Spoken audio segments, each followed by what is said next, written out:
While not remembered much today, the original Animal Crossing for the Nintendo Gamecube has a lot of cool features that separate it from its later entries. One of these is a minigame called Animal Island, which is a good way to get free stuff including furniture, bells, and a lot more. However, most people don't know how to play this game. In fact, others don't even know how to access it. Since there's very vague info online, I figured I'd do an unofficial guide to Animal Island, and show you most of its features and what to do. This isn't a fully complete guide, as there's still a lot of stuff I still need to learn about. But for a couple months that I've played this minigame, here's what I've gathered. Let's get started.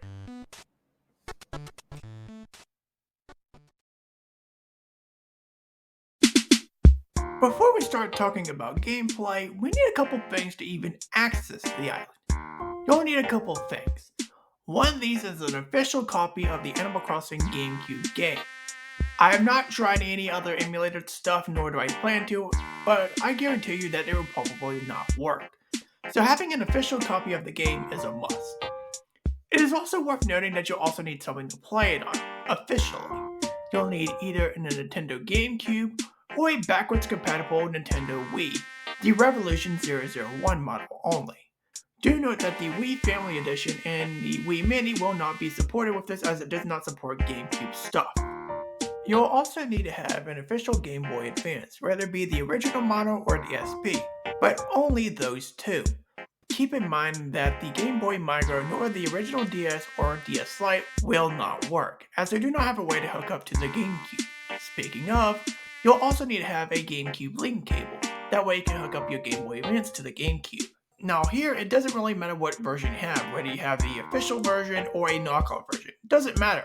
I actually have a knockoff version and it works surprisingly great. Though, as always, I would be careful and read the reviews before buying a knockoff version. Now there is an alternative way to play Animal Island. If you have a Game Boy player and a secondary GameCube or Wii, here's a way you can do this. First off, you have the Animal Crossing game in either a Wii or a GameCube. Then you have the secondary GameCube with the Game Boy player attached. You can hook up the link cable to the Game Boy player and create an abomination like this. And it actually works. This is a little bit of an unconventional method, but it is pretty cool to play this off the TV. Note that you will have to use a GameCube controller to play this game though on the TV, as you're using the Game Boy player. Now, while this is a very unconventional method, it is another way to play this game, if you want to do that. Now let's talk about getting to the island itself. Now it's time to hop onto Animal Crossing. Boot up the game and make sure you find your dock. Before you go to the dock, make sure that your Game Boy Advance or whatever you're running it on is on. If you're at the dock when you turn your GBA on, Captain will not appear immediately. But don't worry though. You can easily just move away from the square the dock's on and then move back in and he'll appear. He'll ask you if you want to go to the island. This is where you prompt yes. If this is the first time you're heading to the island, he might ask a couple things like what you want to call your island and stuff like that. Right then and there, you'll take a journey to the island and eventually you'll reach your own personal island. Welcome to your island. Captain will prompt you if you want to turn off your GBA. At that point, once you arrive, you can turn off your GBA to save battery. Your island will include a couple of things, including a bunch of coconut trees and flowers, your own personal flag that you can customize, a random neighbor that you'll be taking control over in Animal Island, and your own personal 8x8 house that you can decorate to your heart's content. It's pretty cool that you get all this stuff just by connecting a GBA. Once you're done with everything, you can head back to the dock and head home. However, before you go, Captain will ask you if you want to transfer your data over to the GBA, that way you can play Animal Island. I would not do this just yet, as I do have a couple recommended things for you to do before you go onto Animal Island itself. The first thing I'd highly recommend is to drop off an extra set of tools off to your islander. Simply drop it on the island, but make sure that you remember where it is. The next thing is highly recommended as well. If you have unwanted crap that you want to get rid of, you can easily just bury it in the island, and then once you're in the Animal Island minigame, you'll be able to swap it out for something else. Just an FYI, don't bring pitfall seeds as they'll just instantly bury them back. And obviously, don't bury trash, as you'll soon see why. Although this isn't a must, it's a general recommendation. Make sure you gather some coconuts and bring them back home with you. That way you can plant them there and have extra fruit to bring back with you. As you'll soon see, fruit is your best friend in this minigame. When you are ready to start playing Animal Island, go ahead and click yes on the prompt if you want to start the transfer process. Captain will give you a bit of information on what to and what not to do, like obviously have your system on while the transfer process is going on and all that kind of stuff. After about 30 seconds to about a minute of your frames dropping in half, the process will eventually complete and you'll be able to go back home. Now what you do up in the game is up to you. However, I would recommend leaving your game on and make sure that you move away from the square that the dog is on. That way you're ready to go back once you're done with the minigame. But now let's talk about Animal Island itself. Let's get started.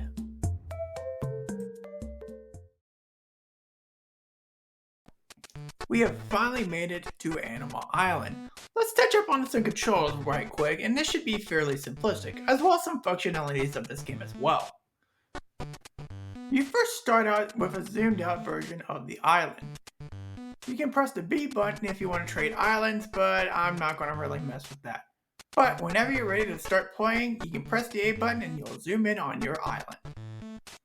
The controls here are quite simple. Just use the D-pad to move around, press A to interact with things like picking up items and dropping them off, tapping on your islander, and whatnot. If you press the B button while in the zoomed in version, you'll zoom back out and it's pretty much the pause feature of the game. If your islander is carrying a tool with them, they'll immediately drop it off to the last place that you put it. So do keep a note of that if you do plan to pause the game. But now let's get a little bit more confusing.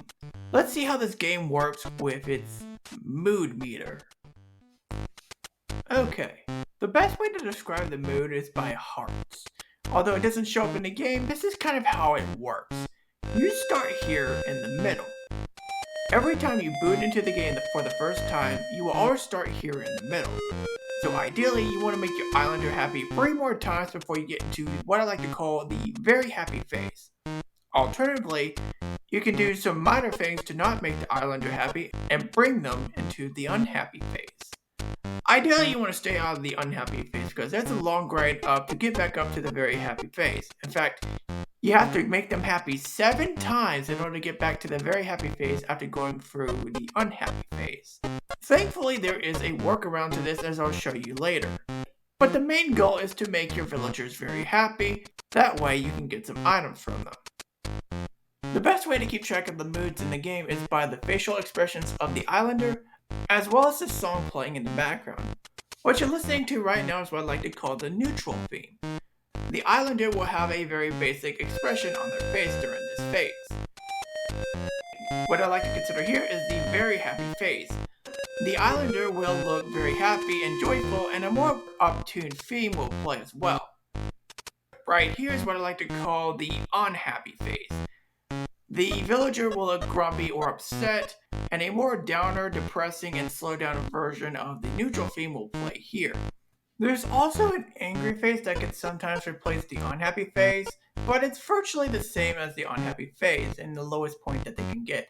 They'll have an angry face to them and a more tense theme will play, but from what I can tell, it's more islander dependent depending on what islander you have. Now it's time to get your islander. Easily just go to their home and click on the door and they'll immediately come out. A good thing to note is to keep an eye on your islander when they're out and about, because they may do certain things that you may not want them to do. You can always click the A button in a certain direction and they will follow it if you keep pressing it. If left unattended, the islander will do whatever they want, like picking up items that you have collected, picking up random tools, and of course getting lost on the island.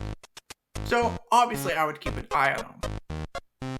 Now let's talk about the tools themselves because they are a key part of getting certain items and bells. Keep in mind that an islander has a total of 5 items that they can carry, and if they're full they can't do anything else, so do keep an eye on their inventory and how many items they have caught. If you want them to stop using a tool, just simply click on them and they'll drop the tool. This won't affect their mood or anything, as long as they have a tool in their hand. Easily the worst and dare I say most useless tool is the axe. This actively works against everything that you're working for, because this chops down one of the most important and most useful things that you can get: fruit trees. Especially coconut trees are vital to your success. By cutting them down, you're limiting yourself to how many items that you can get. And you can't even dig up the stump with a shovel, so what's the point? And while it may look like it's boosting their happiness, this is a lie. It does not boost their happiness at all. It's a lie. The shovel is definitely an interesting tool, as it acts different compared to most items. Instead of getting items from this tool, you actually swap items. So if you have an item buried in the ground, they can dig it out and swap it out for something completely different. However, the item that they picked up won't go into their inventory, it will just straight up vanish. This is a good way of swapping out items. You can either get a completely new item or get bells in return, if you have a bunch of unwanted crap that you don't want. If they are in a very happy phase and they have the shovel out, they will occasionally bury some flowers. If they have a fruit in their inventory as well, they could also alternatively bury the fruit as well in planting a tree. Just note that it will bring their happiness down by 1. The next tool we'll be talking about is the net, and this is used for one thing only: catching floating items. Occasionally you'll see some floating items around on your screen. You use the net to catch them. They will go back and forth between many different items, and the item that it lands on is the item that you'll get once you catch it. They will then store it in their inventory. And remember, they can only store up to 5 things in their personal inventory. So once you catch 5, no more items will appear until the inventory is cleared out. Now let's talk about the coolest but the most riskiest tool of them all: the fishing rod. They can catch all sorts of different items, from furniture and items, to also catching fish like red snappers, which will boost your happiness by 1, and they can even occasionally catch octopuses, which will scare them and drop their happiness by 1 as well. They can also collect trash, which will immediately make them unhappy, no matter what phase they're in. There's a reason this is a risk and reward type of tool. Do note, if they have 5 items in their inventory and they catch another item, they will literally toss the item back into the ocean. Don't worry though, trash won't take up their inventory, it will just make them unhappy. Now let's talk about ways that you can make your islander happy and unhappy. Let's start with unhappy, that way you can avoid these tactics to prevent them from being unhappy. One of these methods is constantly tapping your islander. It's okay to do it when they're holding a tool, but when they're not holding anything, each tap will decrease their happiness by 1. I've already talked about the octopus decreasing their happiness by 1, but giving them a fruit that they don't like will also decrease their happiness by 1. It seems to depend per islander. Mine does not like cherries for some reason. Now let's talk about ways to boost happiness. This particular one is weird, and that is making your villager get lost. Your islander can sometimes wander off, or you can force them to a corner of the island that will make them get lost. They will get stuck and beg for help. You can't necessarily do anything else until you save them, but saving them will actually boost their happiness, but in a weird way. Let's say your islander is in the unhappy phase or below 3 hearts. Well, actually saving them from being stuck will actually boost them back to the normal amount of hearts when you start the game. So you'll be back in the middle once you save them, which means ideally, all you have to do is make them happy 3 more times and they're back in a very happy phase. This provides a very interesting loophole if your villager is very unhappy, so you can literally make them get lost, save them, and then you just have to do 3 more actions to make them happy into the very happy phase. Very strange, honestly. Now, I've already mentioned that catching a red snapper will boost your happiness by 1, but the most important thing that will boost your happiness by 1 and the gateway to getting items is only found in fruit. Most importantly, coconuts. You can either hoard coconuts or you can have your islanders shake the trees in order to get fruit. Coconuts seem to be their favorite thing for what I've seen from most playthroughs, and this one is necessarily no exception.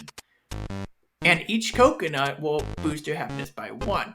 But keep in mind, fruit that they love is the only way that you'll be able to get items. Once they reach the very happy phase, they will start clearing out their inventory and start dropping items. This is your goal to start sorting and moving them far away from your villager, because they can pick it up again. Not only will it handicap their inventory by 1 again, but it won't boost their happiness either. It may look like it, similar to chopping down a tree, but that is a lie. It does not boost their happiness. It's just a minor annoyance, and you have to bribe them with another fruit. So keep an eye out. By the way, if they don't have anything in their inventory, they'll just usually drop bells. So don't worry about feeding them and not getting anything in return. By default, if they don't have anything in their inventory, they will just drop a bag of bells. And that's pretty much it. Your goal to success in getting free items is just feeding them fruit that they like. You can play as long as you like, but once they run out of fruit, I'd say the game is pretty much over unless you have some items to dig up and swap out with the shovel. Once you are done playing or you ran out of fruit, it's time to transfer the data back to the game. Make sure that your Animal Crossing Gamecube game is back on, go to the dock and talk to Captain. And also make sure that your Game Boy Advance is plugged in for the transfer. It is worth noting, if the Islander still has items in the inventory and you don't get them, they will be lost forever. So make sure that you clear out their inventory before transferring, if you can. Once you're ready, hook up the Game Boy Advance to the GameCube, talk to Captain, and begin the transfer. And that's all there is to it. And that's all there is to Animal Island. There's probably more stuff I've forgotten about, but this game is so obscure I probably won't be able to notice. But if you have, let me know in the comments. Well, I hope you guys enjoyed this guide.